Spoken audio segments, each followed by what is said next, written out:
So well, I would say don't panic and don't worry, and I would say look at history, you know, and you'll see that we're perfectly capable of.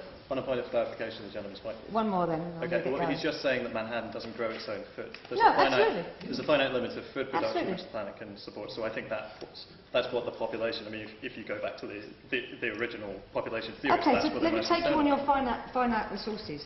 I think when people argue about these finite resources, what they do is they miss out. They seem to think that we are the natural world then affects us, you know, like from one A to B, whereas actually history shows you that in between that, it's us that creates things, that produce things, that makes things for ourselves better. So we have, so you know, the Stone Age ran out of stones perhaps, but it didn't really, did it? We moved on. We found something else. No, I'm sorry. Do let me go on, because I want to say something about public services and infrastructure, and I'm very sorry Professor Conway isn't here to hear this. That we problematise mass immigration, and we say this, and we avoid our social problems that we actually is real today, that we face today in the UK and around the world, which means instead of coming up with solutions, we rein ourselves back.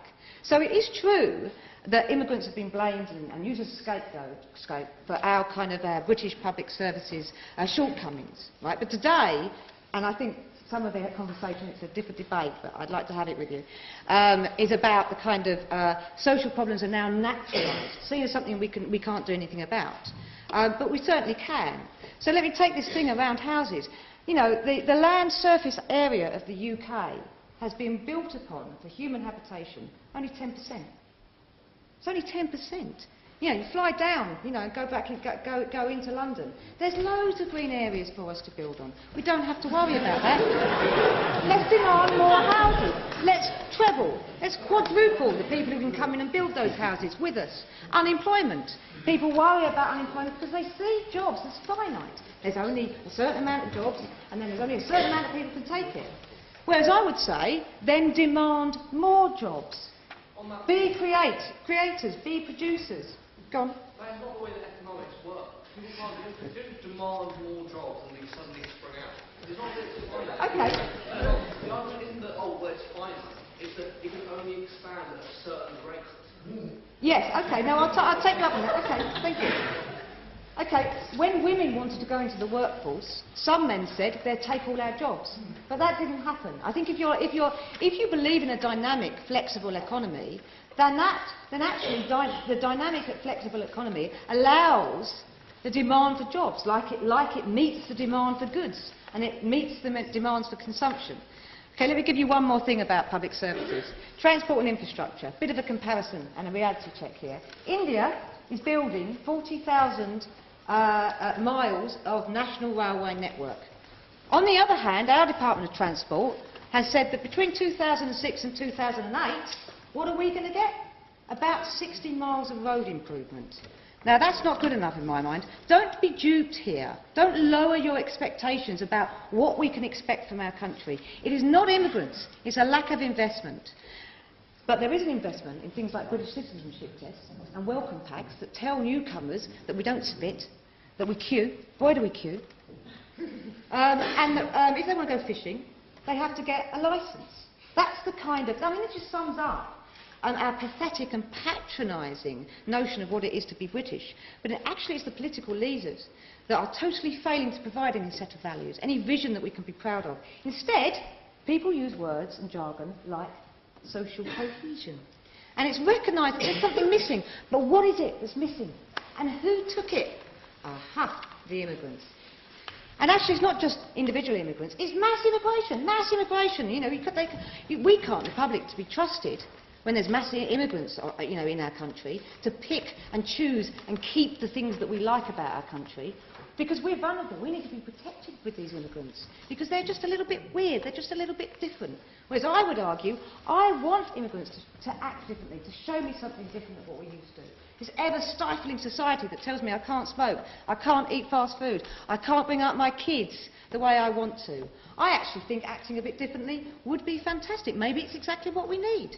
So it's our leaders that don't have a clue about what Britain stands for, and we're becoming a kind of a heightened sense of vulnerability, a crisis of identity amongst ourselves that needs to be worked out, for sure. But blaming that Projecting that onto immigrants won't help us. I think we should think a little bit bigger. Maybe we don't even have to reinvent Britishness. Maybe that's moved on. Maybe we've moved on from that. And even if we do, why not look out to the world and pick what we like and what we don't like? And part of that is opening up borders. So I think, people, we should celebrate individuals expressing their free will and agency to take the risk, to leave the familiar to the unknown. And actually it's a tribute to the resilience of our human spirit that sometimes immigrants succeed even in the toughest of adversity. They don't give up, so why should they justify the reason they're coming here? I just think that it won't work anyway. You can't police away the desire for a better life. So maybe this debate isn't about immigration. Maybe it's about freedom. Immigration matters because it is about our attitude to ourselves, to the world, and to our belief that we have the ability to grow the cake. Because do we still believe we can create great cities? Do we still think we can have and build and create great countries? Because shutting the doors doesn't say that. Shutting the doors says to ourselves and to everyone out there, we're losers, can't quite cope, we're a bit useless. And what I would say to you is that we're far from losers. We really aren't. We're far from it. And the world and the people in it are at our fingertips.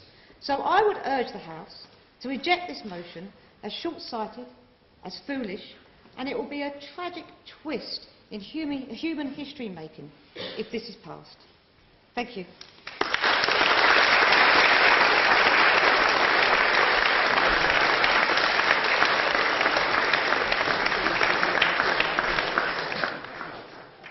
Thank you, Viv.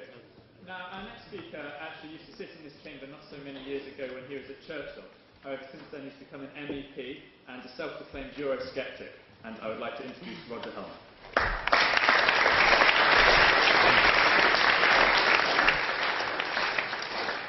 Well, thank you very much, Mr. President, and I must say I'm very flattered by the few years, because actually it was 40-odd years. So I was delighted to receive your invitation, but all I would say is, what kept you?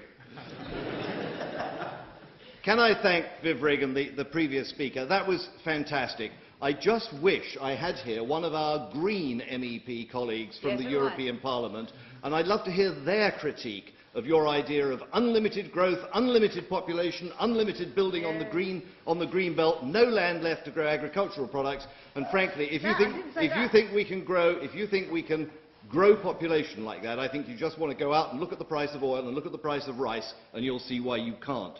I was on a flight recently, on a flight to Strasbourg. I do that rather a lot. In fact, I flew back today. I was doing the Telegraph crossword, and the clue in the Telegraph crossword was immigration policy 4-4. And you've got it already, haven't you? The answer was open door. And that sadly reflects the current immigration policy we have in this country. The overall numbers are staggering since Labour came to power in 1997. A stunning 5 million immigrants have come to Britain. This is by far the largest population influx in recorded history. Let me clear up right at the beginning a few misconceptions. No sensible person that I know of is opposed to immigration in principle. It is a truism that we in Britain are a country of immigrants. My own family history, probably apocryphal, is that we came over from Holland with the Flemish weavers in the 17th century. Certainly Helmer seems to be a Dutch name. The debate is absolutely not about race or ethnicity or religion. It is only partly about skills. And here I come to the one point where I agree with Viv. Thank you very much for this.